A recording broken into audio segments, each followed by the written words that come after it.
going to do is just... Okay, and we're back. Thank you, Wayne. Hey. Extraordinaire. I'm very sorry, viewers. I don't know what happened just there. There was a technical glitch somewhere along the lines and we stopped live streaming. But you are back with Annie from Reader's Review, celebrating the digital launch of Deep Water by Sarah Epstein. And we were talking about writing processes, I think, before we got cut off. Yes. So, yes. Yes, we were talking about tension and pacing. Phil? Yes. We still good? Yep. Go back to the website. I think so. I'm just going to tune in on another platform and see if it's we're live. Let's just see. Yeah, we're good. We're good. Okay, good. Yeah. Okay, go back to the website. Well done, Annie. So, yes, pacing. I've lost my train of thought now. Yeah, so look, it does. I'm very much a plotter and planner because with these types of books you have to be. And I try to think about the key scenes that I want, and then I often will write those, or sometimes I just kind of outline them.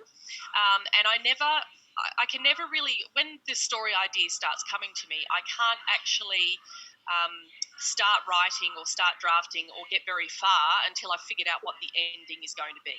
And the ending obviously inevitably usually involves a twist with these types of books.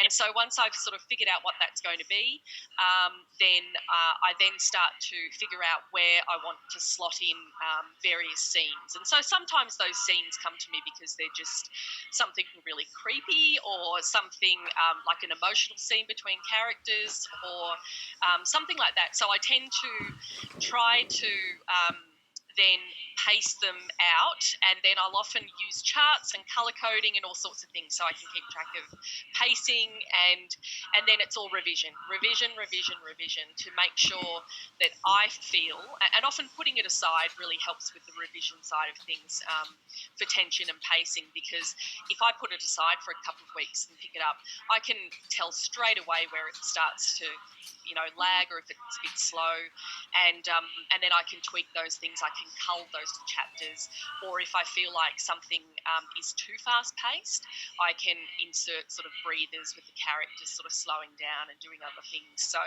yeah, it does take a lot of planning. It's not something that I can just write off the top of my head. And definitely it's very hard for me to get started until I've figured out what the ending's going to be. Oh, okay. So from the beginning, you already know how it's going to end. Yeah. You've intrigued me with your colour coding and charting. How do you do that? Is this?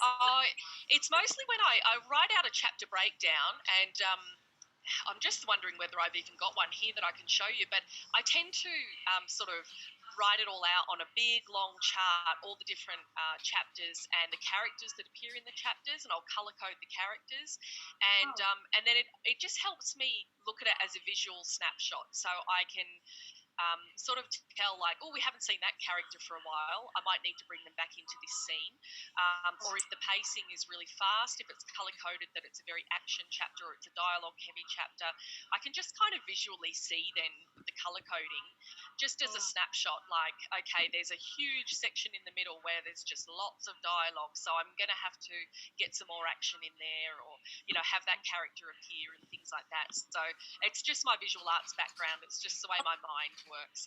This is mind work at play. I think both sides of the brain are working when you're putting a novel together. That's pretty exciting. I've never actually met anyone who's done that, so this is pretty exciting. I'm very excited. Cool. Now, this is a question I tend to ask all authors, and the reason I do that is because I get a different answer every time I ask this question. So I love to ask this question from your original idea, from you putting it down maybe in a diary or a journal, and then you edit it right to the publication. Does your story change a lot, if at all? Or is there big significant stuff? Yes. A lot. So I think with both Small Spaces and Deep Water, Deep Water especially changed a lot. So the only thing that was the core thing that didn't change about Deep Water was it was always about a missing boy called Henry. The main players were always kind of there, but in terms of the way the mystery rolled out and the what happened to Henry and things. A lot of things kind of changed along the way with all of the different revisions that I did over the years, because sometimes you have to write it one way and then you sort of think, it's sort of, reading it back, it's not quite getting there for me. It's kind of falling a little bit flat. So I'd like to, like maybe it needs another twist in the tail. Maybe it needs another person coming in and being involved. Maybe it needs this or that. And so often, yes, it can deviate a lot from the very core idea. And with Small Spaces, it was always going to be a story about a girl with an imaginary friend that comes back, and that was the core of the story. And then it was a very interesting ride for me to then figure out how I was going to get from A to B, how I was going to make that story happen, and who else was going to be involved in that story, and and then cohesively putting it all together into a plot that actually is page turning and works, with characters that people want to read about. So it's a lot of work kind of goes into these stories. They become quite complicated to work on, especially with the non-linear narratives and things like that. Exactly, and you don't want to come across cliche as well with your writing too. Yeah. So being is quite the challenge as well. So were you reading a lot of psychological thrillers while you were writing your books? Yeah, Okay. well, I read them anyway. I just really enjoy them. I love watching crime shows as well. I love sort of psychological thriller movies. So I tend to, like my husband would laugh because I'm always picking things when if we watch movies together. It's almost like I have to keep it to myself because I think, like I can see the beats that the writer's hitting and I can see what they're doing and things, because you do, which is sort of disappointing. It's great when I'm surprised with movies and books because, I want to just be entertained like everybody else.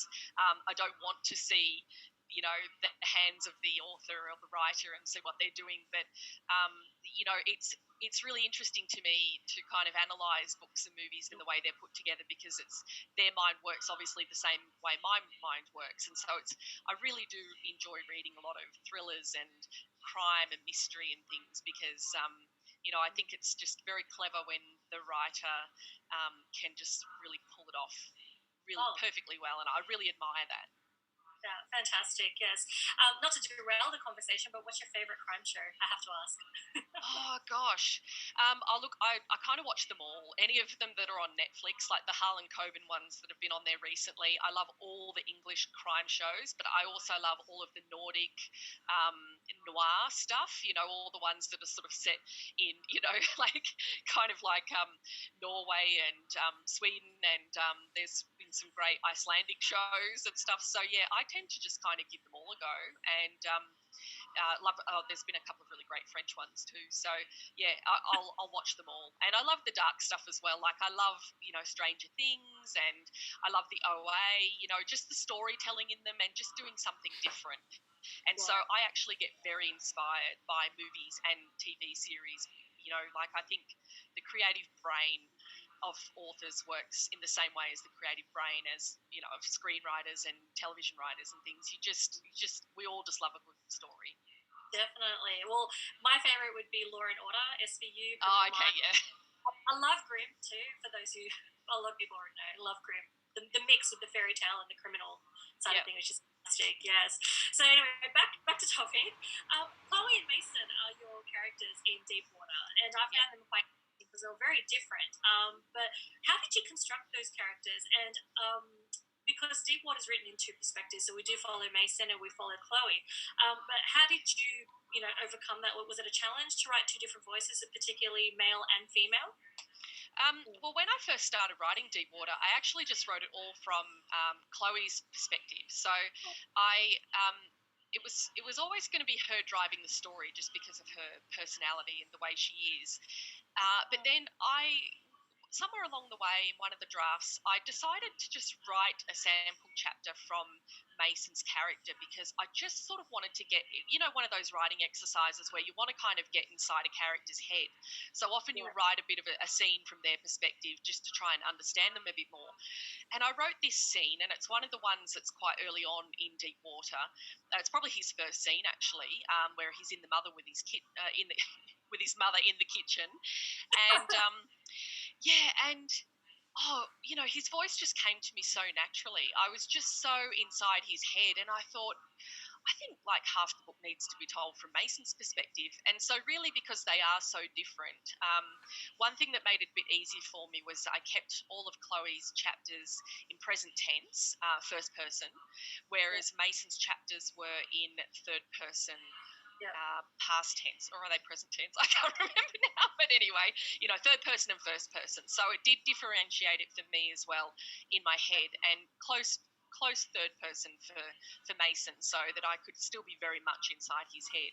So and I just really found that because they were very distinctively different, just not in personality, not only personality, but voice, ambitions, what they want out of life, their emotions, their family, their type, their family members and their friendships and everything. So it was very easy to sort of write. And yet, interestingly, they're both part of the same story and they're both connected to Henry. So Henry's like the glue between the two very different personalities. Yes, he's gone missing. Someone knows where he is. Exactly, as it's pitched. Mason's mother was quite an interesting character, to say the least. Did you find her character challenging to write? Because I found it challenging to read her. Yeah, she was. It's one thing that was really interesting about writing Ivy was, again, it was a case of I kind of didn't want to just write some villain that everyone just goes, oh, that's a very cardboard villain. I wanted readers to understand and kind of get inside Ivy's head and sort of understand why she is the way she is, and not to justify her behaviour, but just to sort of explain, I guess, where it comes from. And so it was really difficult to write. The scenes with the Weaver family were always difficult for me to write, and I did get quite emotional. I think that was one of the questions from somebody on Twitter is, do I get emotional while I'm writing these scenes, or, is it just readers who get emotional? But I definitely do get emotional, writing this sort of thing. And, my heart will be hammering away in certain scenes that I'm writing if it's heavy dialogue and it's arguments and emotion, and, you have to kind of walk away and go, whoo, so it was... sort of heavy topics and things, but at the core of it, it's all, hopefully part of an entertaining mystery. So, character motivations are amazing, the way they drive these stories, Very true, very true. And although you've written Deepwater a long time ago and then you pulled it back out to then edit and publish, was the process pretty much the same, or was one easier than the other when it came to the final, drafting or publication process? It was very different for Deepwater because with Small Spaces, I kind of had all the space and time in the world because I wasn't, I wasn't published, it wasn't under contract.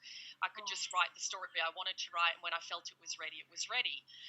With Deepwater, the process was quite different because I had written so many drafts and I was at a point where I was rewriting it again from the ground up, and I was actually contracted to, based on sort of the first 100 pages and a full synopsis and a pitch, I was contracted by Allen and Unwin to write the book. So it was not finished, and so the time pressures were very, very different. The deadlines were different. I was very unwell as well towards the end of the drafting stage. So it was a lot of pressure, and to be honest, I've learnt from that experience that's not a way I enjoy writing, and that I'm not looking to do that again. I'll always prefer to write a book, have it in completion before I even try to get a contract for it, because the deadlines, I always used to say I'm a very deadline oriented person. I can work well with a deadline, but sometimes some deadlines are just crazy, insane, and they're just too hard, and it really does mess with your creativity and, your ability to story tell, and I don't want to ever compromise that again.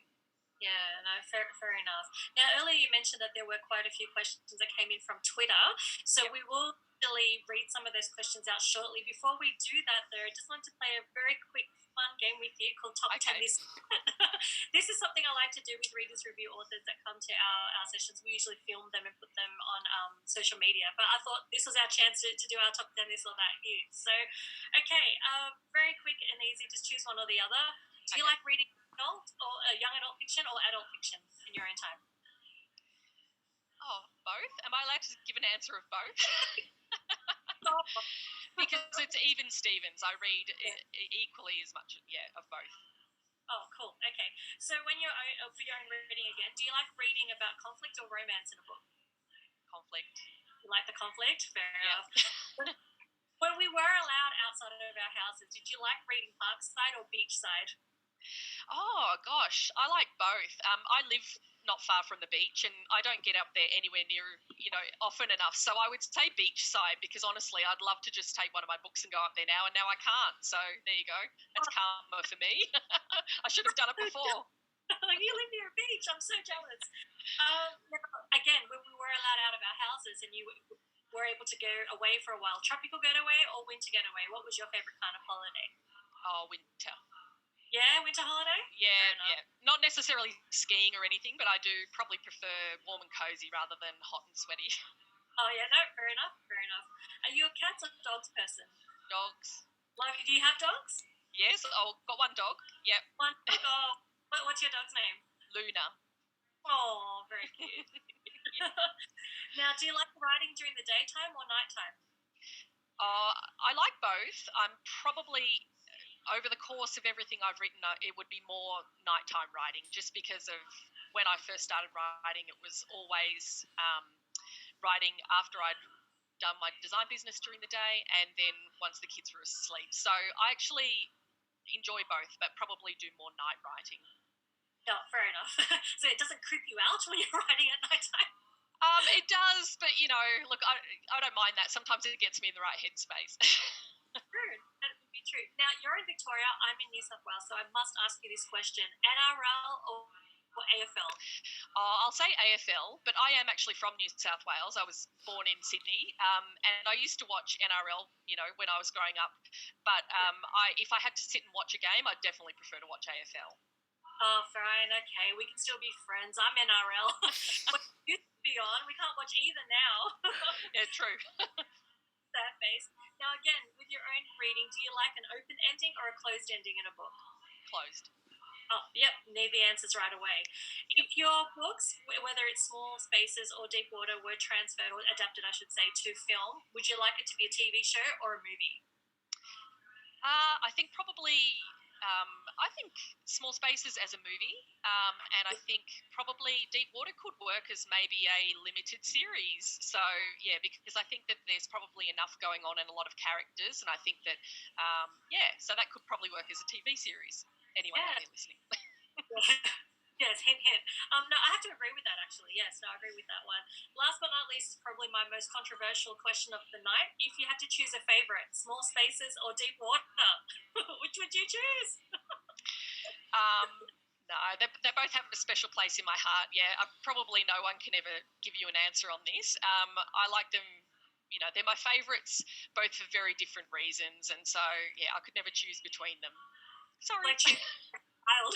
Yes, exactly. And I only have 2 kids as well. So, yeah, it's the same problem. Don't do that. Oh, thank you so much for playing that with me. That was a lot of fun. So, look, That's okay. I'd like to the questions that we got from Twitter. But before we do that, you mentioned that you had a Twitter giveaway you'd like to tell us about. I do. So I have all the questions that everybody submitted on Twitter and Instagram. Thank you so much. We may not get to them. However, they are all in this little green bucket, and I'm going to draw one out now because there is a prize pack, which is a signed copy of Deep Water as well as some book swag. So I'm going to draw it now. Drum roll! If you can hear that. Okay.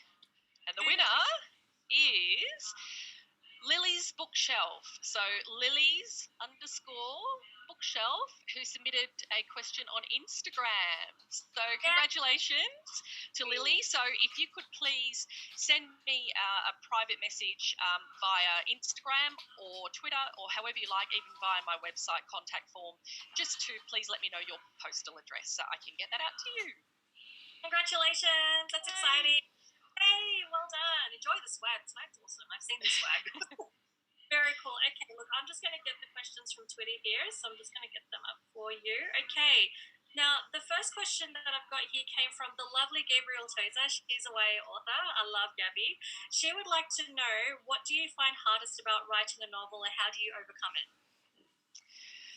Oh, sometimes the hardest part is getting past the first chapter because we tend to, as authors, rewrite that first chapter, even the opening page, over and over and over again. So I would say, apart from that, and the way I would kind of get over that would be, I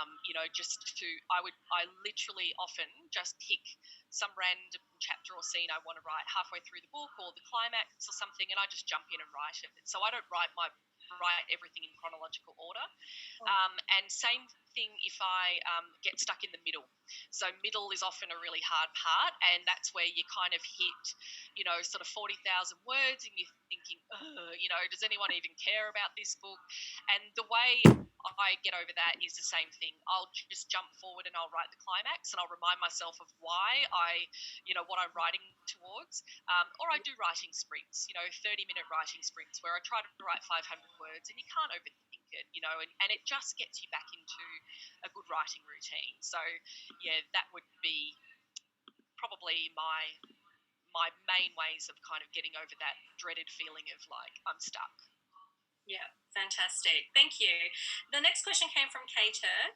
She'd like to know, how do you manage the pacing of your novels as you write? They're so tense. And I think you mentioned this before with your charts and your... Yes. Hi, Kay. Yes, we've kind of discussed this already. So, yeah, it's pretty much a lot of revision. It's a lot of looking at the key scenes and the main kind of points or twists or red herrings or anything like that I want to create in a story, figuring out where is the best place to put them. And then, as I say, with the colour coding and the charts and things like that, I'll often use that as a guide so I can see where the pacing might need to be changed, or where if there's a scene or a few chapters where there's not much really happening, that might be where I could introduce, this other little idea that I had here. And, so it's a lot of revision, but it's a lot of planning. And I do often do a very big chapter outline before I really get stuck into the nitty gritty of writing, just so I know what I'm writing towards in the chapters. And so I know where I'm going to hit all those kind of writing beats and things that I want to achieve. Fantastic, thank you. Your next question comes from Leonie Morrison from Twitter. Do you think you would ever choose to write a series, or do you prefer writing standalone novels? With thrillers, thrillers and mysteries, I love standalone. So crime novels, I actually really enjoy reading crime novels that are kind of in a series with, one main protagonist, like a detective or somebody like that. But personally for me, I would actually love to write some series, and I have some ideas. So look out for things because, I might have something coming. I actually really enjoy companion novels as well, and so that's sort of a series. And I've also got another series idea that I think could work really well. It's quite dark, and it's just about me getting to these things. I'm never short of ideas. I'm just always short on time to execute things. So, I would never say, I would always say, yes, I'd love to do a series. I'm not just a standalone gal. I think that you'll see both from me in future. Oh, yeah, she didn't say no, so that's cool. Now, I think this might be a question we answered before, but I'm going to read it. So this came from Laura. This girl writes from Twitter. Sarah, are you a plotter or a pantser? Yes, definitely a plotter. Yeah. So I don't write by the seat of my pants. I do certain scenes that way, but I definitely it's all part of my plotting and planning process. So often I'll think, I kind of need to achieve this in a scene, and then I just wing it. So in that way, I can be a pantser. But it's very strictly confined to my overall plan as to how, like, I couldn't discovery write. I couldn't just think, I've got these two characters and let's see where they go, because that's not the way my brain works. I have to have everything all planned out. Yeah. Sorry, forgive the laughing. Pantsing meant something completely different. Okay. The next question came from Steto on Twitter, or Tex Michelle on Twitter, and I think we also mentioned this before. Do you get emotional over your own writing in the same way as us readers do? Yeah, and so that was that question from before. But yes, I definitely do. Yeah. Yes, understood that. Okay, so we've got some questions from Instagram as well that we'd like to share with you as well. So Amy H656 from Instagram would like to know who your favourite thriller and YA authors are, and are they your inspirations for writing, or are any of them inspirations for writing? Well, I really got into really enjoying YA thrillers when I first started reading a lot of YA, and that was Rebecca James, an Australian YA author. She writes psychological thrillers, so she's a huge inspiration for me because I just really, really enjoyed reading her books, and I thought, gee, I'd love to write a book like this. And so I was sort of reading Rebecca James' work, and then Fleur Ferris's work came along, and so I was really enjoying that too. So yeah, Ellie Marnie, so all of these sort of crime and thriller authors that we have in Australia are a huge inspiration to me. And also when I started Deepwater, somebody that was inspiring me at the time was Melina Marchetta, because she writes fabulous books, and I had just finished reading On the Jellicoe Road, and I really loved the kind of the mystery and the family ties and everything running through that book, but I also loved the bush setting, and so I thought, gee, I'd love to write books set in these country towns, I could do that. I'd love to do that. And that's kind of where the setting for Deepwater was born, because I just really enjoyed reading On the Jellicoe Road. Oh, fantastic. No, they're all fantastic authors. I 100% agree. I've read their work. I agree with you. Your next question comes from Masiga or Masija. I'm sorry if I said your Instagram handle wrong. But this person would like to know, who were your favourite authors growing up, and what style of books did you read as a young adult yourself? I'm not really sure who.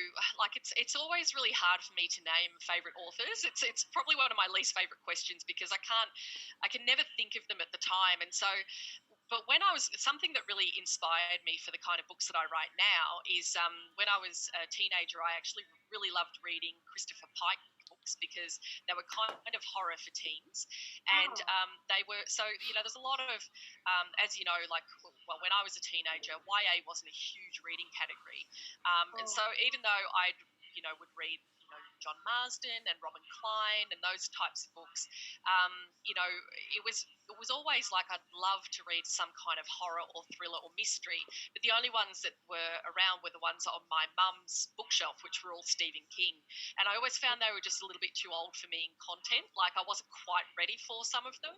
So when I discovered Christopher Pike, it was great, because they were for teens, about teens, and they were like these shocking kind of horror. It's like a 80s horror movie, but in book form. And so I just really, they always stuck with me. I was always clamoring to get my hands on those, and they were never in the school library. I had to beg for them for birthday presents and things. So, so that was I've forgotten exactly what the question was, but that was somebody who I enjoyed reading. And so when I started actually writing short stories, that was very much the kind of tense sort of short story that I was, that sort of thing I was trying to write, that flavour of horror, the dark stuff. I have a few friends who would be very excited to know that you love Christopher Pike, because they've been getting me to try and read his work soon. It's on the TV. I don't know how it would hold up these days. Like I've never picked one up recently, and so I kind of have it there in my head, where I think it's probably, maybe I remember them better than I would. I don't know how I think of them now, but I do remember them very fondly. Oh, very cool, very cool. Okay, where were we up to? We've got a list of questions here, which is fine. Okay, from Bookcase would like to know what's next for Sarah Epstein. Do you have anything else in the pipeline? And you said that there might be something happening? Yes, so I won't give anything away, but yes, I am definitely working on something at the moment that is, I am working on a psychological thriller, but I'm also working on a couple of other things, and there is something I'm working on that is going to be a bit of a surprise. I think that people are not probably going to be expecting from me. I'm actually really excited about it, but I'm hoping that I'll be able to tell people more about it sort of, as the months progress, and the more work that I do on it. So yes, so there's definitely lots of projects in the pipeline that I'm working on. I've got my fingers in a few different pies. So, but yes, there is, for people who love my thrillers and mysteries and things, I'm definitely working on a psychological thriller as well. Oh, watch this space, she says. Yes. I love it. Miss Jane Marie from Instagram would like to know, do you have any quirks that help you get into the headspace to write? Yes, I do. Well, I always have to write in silence, so I'm not one of those people that plays music or anything and kind of gets in the mood. I find that incredibly distracting. So sometimes for me, it's just a case of putting on white noise just to block out everything else. Because as soon as I have the white noise blocking out all the other sound, I'm suddenly in the zone. But probably the easiest way for me when I'm drafting is I always have to read back the chapter I wrote the day before and edit it before and tweak it and whatever to get me into the mood for writing in my new writing session that day. So that's probably one of my, I've always done that. And often people say, oh, you should just sit down and write because you're burning time while you're reading over things again and again. But for me, it really helps me not only write very, very polished and clean first drafts, it really helps me get into the headspace of where it puts me in the mood for where that scene's got to go in my new writing session. So yeah, that's probably my little tip and trick that I do. Very cool. Fantastic. We're very opposite people. I have to work with music, and particularly 90s music. Okay. Very specific. Okay, so I'm just trying to see this out. Shri Sheik, I think that's the Instagram handle. I'm very sorry if I said that incorrectly, but they've got a question with regards to Small Spaces because it had such a brilliant plot twist. Do you start writing with that twist in mind, or does that surprise you as much as it surprised your readers? Yeah, I definitely write with the twist in mind. So the ending in mind usually. And so I'll always, whatever project I start, I can't really get started until I know the ending. And then often there's a few other little twists and turns along the way. And sometimes those surprise me. So they're not necessarily always all planned out, but it could just be something that comes to me as I'm going along. And I think, oh, you know what would be good here is if I throw focus on this character. And so that's often can be a surprise. But in terms of a big twist ending, that's definitely part of my original plan before I start drafting. Yeah. Oh, fantastic. Which I think is a beautiful segue to the next question from KM Allen Writer from Instagram. When starting a new manuscript, do you set out to write a specific number of drafts, or do you just write as many as you need until the story is done? No, I definitely don't have any number in mind. I set out to write one draft. It just never works out that way. For me, it all feels like just one big draft because unless I'm doing a major rewrite like I did with Deep Water and I start it from the ground up again, it's basically just one. It feels like one big book, one big draft, but of course I often will go back and cut the slash scenes or change a character or something like that. So I do always just kind of save all my old work just in case. But yes, I definitely, it's not specific when I go into it that I think, okay, by the fourth draft I'll have this nailed. I want to nail it in the first draft always, and it just doesn't always work out that way. Oh, I wish we could get it done from the first draft and it's done. I wish. Megan Meets World would like to know, where did the initial idea for this book, which I'm assuming Deep Water, came from? She loves hearing how authors turn a spark of inspiration into a full story. Well, it's interesting with this one because some of my other book ideas, I can trace it back to a specific point of something that happened. With Deep Water, it's a bit trickier because I started writing it sort of 13, 14 years ago. So I can't remember exactly what it was that sparked the idea.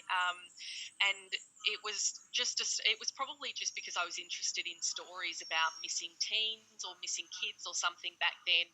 And and then the idea started growing in my mind. So with this one, I can't think of any specific thing that really sort of, that was the seed. But it's amazing that even if you can't remember that, it's amazing the way you grow a story in your head, and it can be completely different from whatever it was that was inspiring you in the first place. So, which is probably the case with Deepwater, if I could remember what it was that sparked that idea. There's been a lot of sleep deprivation and things in there since having kids, so some of the stuff's been lost to the memory void. It might come out one day. You might remember why. I might. When you're not thinking about it. It's always the way. Shelley Grace from Instagram would like to know if there was a difference, I'll rephrase this question. Do you think there's a difference between writing thrillers for young adults and an older audience? And have you ever written something and thought, that might be a bit too tense for a YA book? Yeah, that's actually a really good question. When I write for teens, I don't actually think I'm writing this for teens. I just sort of craft the story the way I think it needs to be written. And interestingly, a lot of the feedback that I get from teenagers is thank you for not writing down to us, because I think for me, if I had started thinking, oh, this is for teens, that's getting a bit too dark, I would sort of sanitize the whole plot and it would not be anywhere near as interesting a book. So for me, I suppose I probably, the main difference about writing for teens is just getting into their headspace and what would be interesting for them and how they would relate to the characters. And also I often write the adult characters. I kind of want teen readers to kind of get into the headspace of the adult characters as well and understand where they're coming from. So yeah, I think probably I don't necessarily approach it any differently, but certain content, yes, I think it does tend to get a little bit dark, and I pull myself back a bit and think, when I was a teenager, I probably would have been okay with that, but but I was a bit of a dark teenager. But I think probably I have opened up the readership a bit more by pulling back on some of those things, and so if I made it too dark, it would just be classified as horror, and a lot of people wouldn't pick it up. So, but there's the psychological thriller that I'm working on at the moment. I think has scarier scenes of anything that I've written, and it creeps me out while I'm writing it. And I'm certainly not going to kind of hold back. I'm going to write it just the way I need to write it, and then I'll assess it. And I think it'll probably be a bit creepier than Small Spaces. So that'll be interesting to see who. You might not want to read that one, Annie. Daylight. What? Creepy Small Spaces? Yeah, it's funny because I never really thought that Small Spaces was that creepy. It's only since it went out into the world that everyone was saying, oh, that's this is a creepy book. I'm like, is it? So I guess crime show, Sarah. Yes, that's why. Exactly. You're desensitized. I am a bit. Great segue to the next question that's asked from Samantha House on Instagram. What's your writing routine like? Oh, look, it's non-existent at the moment, but when my kids are at school, when they're in the physical school, I would have that nice daytime to myself. Now that I no longer have my design business, that was usually when I would do all my design work. So now I can often write during the day, or I can revise, or I can edit, or anything like that. And then, so I have two pockets of time essentially. So I try to get as much done as I can then, but I'm not a morning person, so it takes me a really long time to get going in the morning. And so my brain doesn't actually switch on probably till much closer to school pickup time, of course. And then so often I'll then return to it at night. And get some more writing done at night. But out of necessity, if I'm under the pump or I'm on a deadline, then yes, I definitely will prop myself up in front of the computer as soon as I've dropped the kids at school and try to write solidly and do some writing sprints and things throughout the day. But I wouldn't say I've really got a fixed writing. I'm not a write every day person, so my books get written in fits and starts, and so I'll often have a really great week where I'll write absolutely heaps of words, and then the next week it's all taken up with doing other things. And and I can't quite get back into it. But there's no wrong way to write a book as long as you write the end. You get to the end, then it's then that was the right way that book had to be written. So I kind of, and every book's different for me. So I don't really have any routine that I could advise anybody because I'm all over the shop. It's what works for you at the end of the day. That's true. Haley B. Lawrence would like to know, have you, I had a giggle when I read this question, have you ever written and thought, sorry, let me start this again. I'm very tongue-tied. I had to work today. I'm sorry. Have you ever written a thought so utterly honest and humiliating that you expect your editor or readers will think you are a complete weirdo? If so, can you share what that was? Gosh, good question, Haley. I actually want to ask Haley because Haley's an author and I reckon that she's got an answer for this one. I can't actually think of anything off the top of my head, to be honest, to answer that one. There's sometimes when I'll go a little bit deep with a character and things and it gets quite raw. But I don't think in what I've written so far my characters necessarily have done anything where I kind of feel a little bit embarrassed or humiliated. Maybe I don't know, maybe because of through my writing I don't tend to worry about that too much. However, of course, if I wrote a book about a middle-aged mother that and everybody thought that was like an autobiography, then I probably would feel that way. But writing fiction for teens and stuff, I haven't had that thought yet. However, I actually think that is a really great one, a great question from Haley, and I'd like to talk to her sometime because I reckon that she's got an answer for that, a personal one herself. Can you live stream that conversation for us, please? That'd be interesting. Love to hear that one. Carolyn's writing would like to know, do you ever frighten the hell out of yourself at 3 a.m. thinking up plot lines and then start seeing scary things in every shadow? Hi, Carolyn. I do scare myself, not necessarily with what I'm writing, but often with research. So I have to research a lot of creepy things, and sometimes, yes, I go down those wormholes on YouTube and things like that, or articles that I'm reading, and it really freaks me out. And sometimes I remember one night I was up reading just some short stories, Halloween short stories. I fell down this wormhole of just reading all of these fantastic, creepy short stories at about 2 a.m. And it was like, I was like this, and I couldn't stop reading because they were so well crafted, So that's, for me, it's probably more research, more than what I'm actually writing. And I think it's probably because when I'm crafting, when I think of the scene in my head, I think, but when I'm actually writing it, I'm so busy constructing it that I don't tend to kind of freak myself out too much. You're in the zone. Oh, very cool. Watchily Read, or Watchily Read, I'm sorry if I said that incorrectly, would like to know, are there any particular authors who have inspired you to write thrillers, and who are the authors that you actually admire? So would that be the same as what you mentioned earlier? Yeah, pretty much. So it was definitely for thrillers that inspired me. It was definitely Rebecca James. And I was also reading, some Gillian Flynn and things like that at the time as well. And I really enjoyed. Pardon?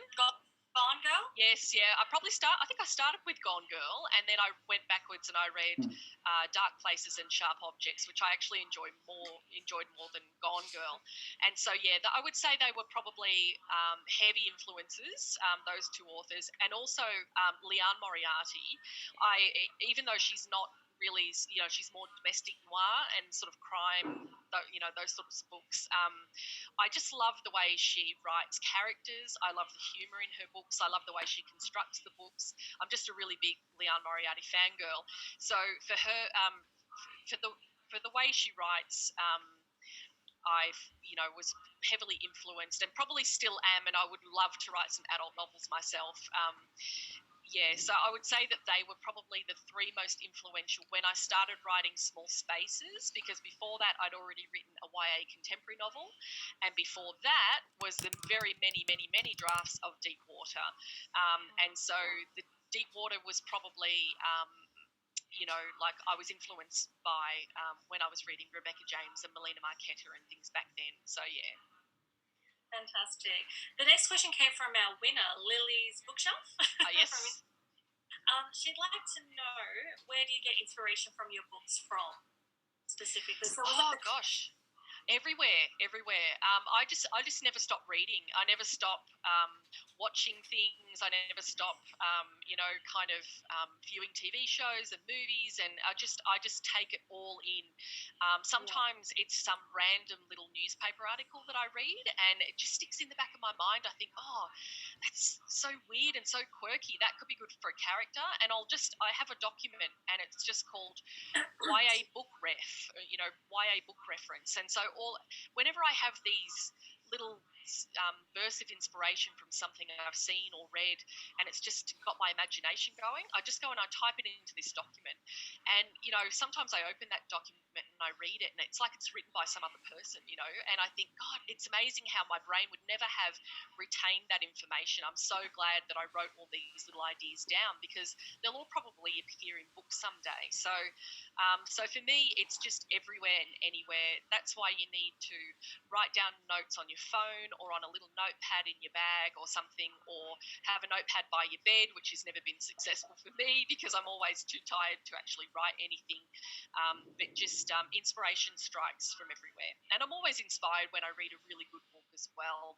And I think, oh, wow, I don't want to copy what they've done, but I'm very inspired by the way they crafted that character, or the way they've constructed this scene, or the way they've constructed the narrative, or something like that. And that can often be inspiration for a book, the way I work some part of my book.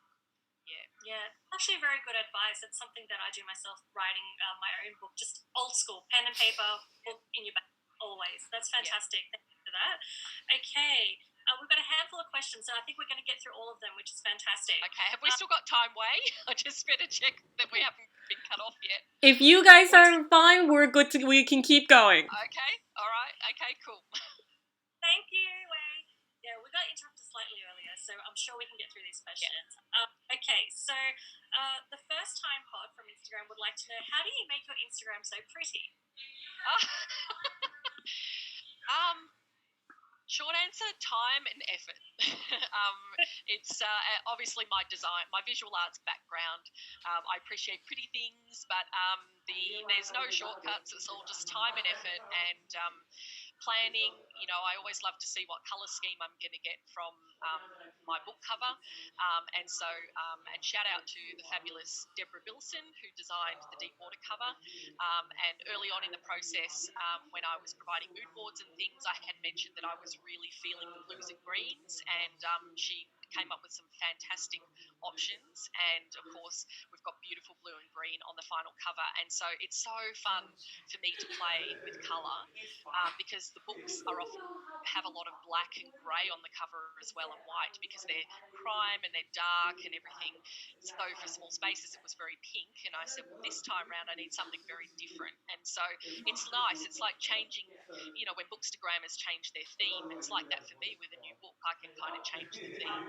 So yeah, I just like to make things pretty, but it's my design background. It's just kind of, but a lot of the pictures I post too are from the fantastic YA community of book reviewers, book bloggers, bookstagrammers who take photos of my book, and they tag me in it, and I'm able to repost it on my social media. And I just have to say how much I appreciate everybody that does that, because it's so lovely of you to take the time to do that, and it also provides me content, which is fantastic, and also you're showing my book off to a whole bunch of other people who may have never heard of it. And a quick shout out to Bookish Bron. I just needed to let her know that I did see her beautiful picture that she posted tonight of her Deepwater launch party cupcakes, and I've got mine, and her icing is so much better than mine. So well done, Bron, and thank you so much for posting that. That was just, warmed my heart to know that you were making cupcakes to celebrate tonight as well. Go Bookish Bron. I love her Instagram as well. It's fantastic. Yeah. Yes. Kim Meldon Hall, sorry if I said your name wrong, would like to know your book would like to know, your debut novel, Small Spaces, got a bunch of shortlistings and lovely stickers. Congratulations.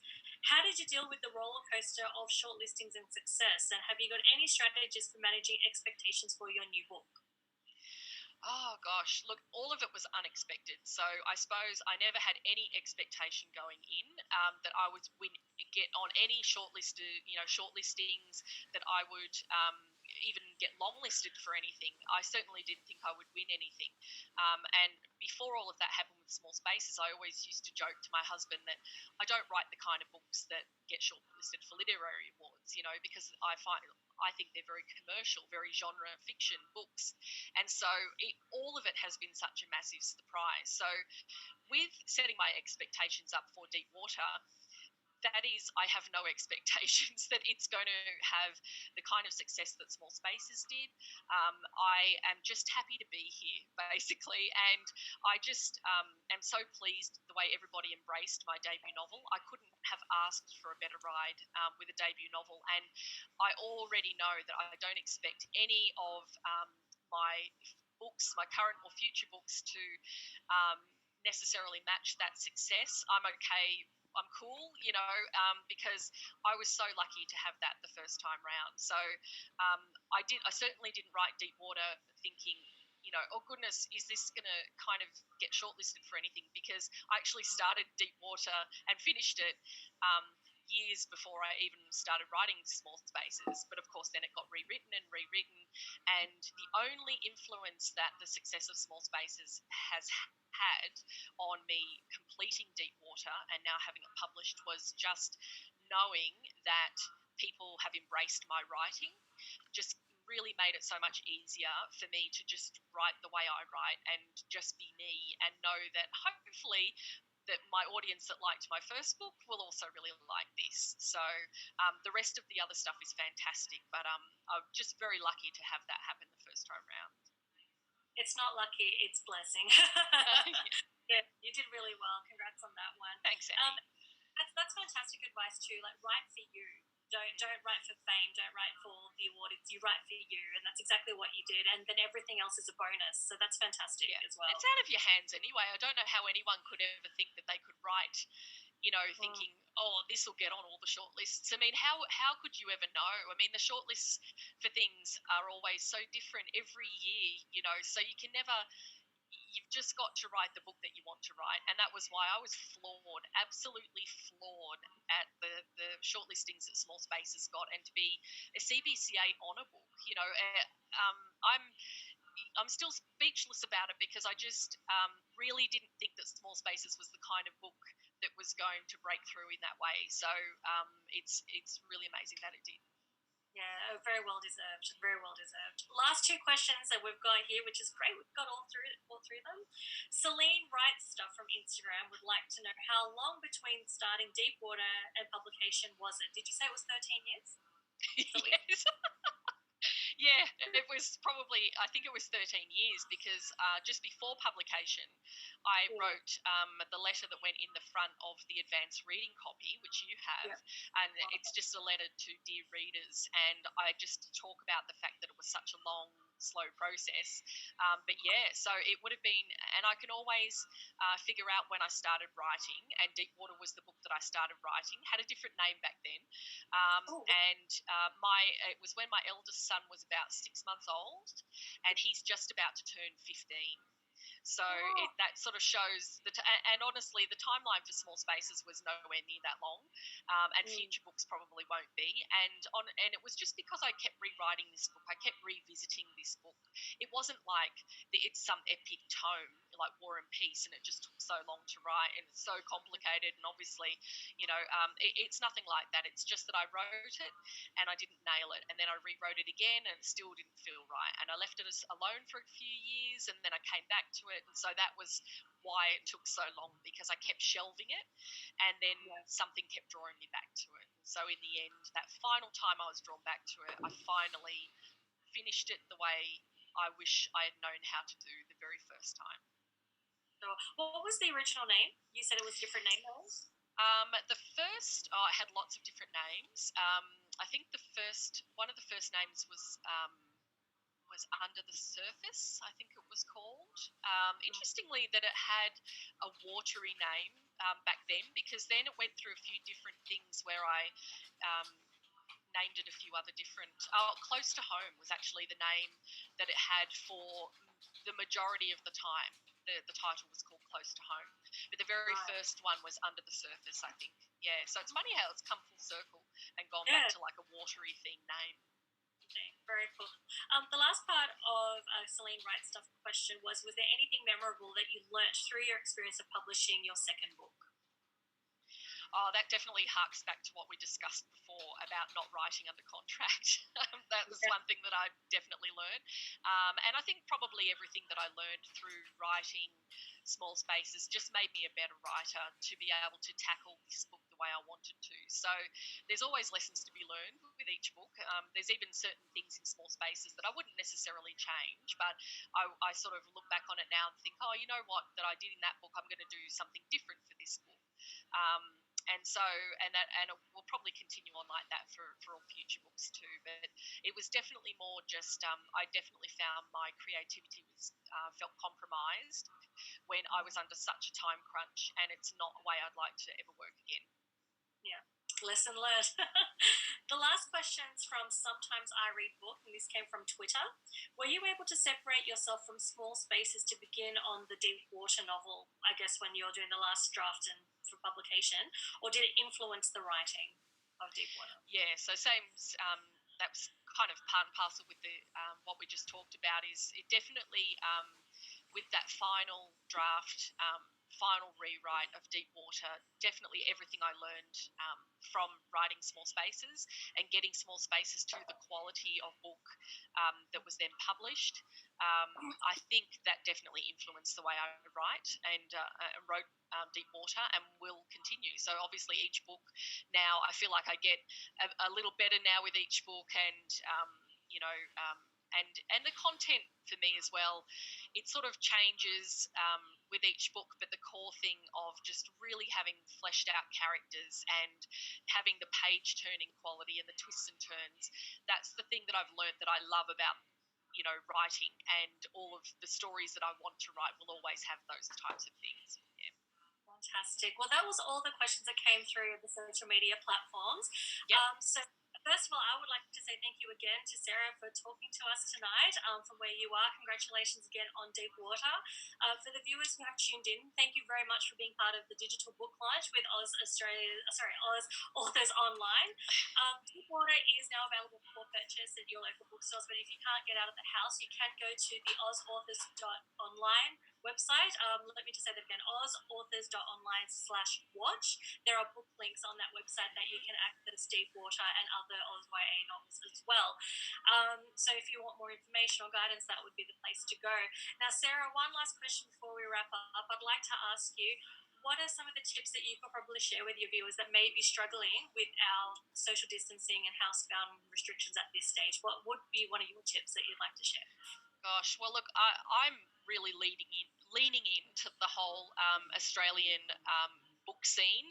Everybody's been so super supportive, and it gives me a really good segue for me to be able to thank you, Annie, for doing this tonight and for always being really supportive of me.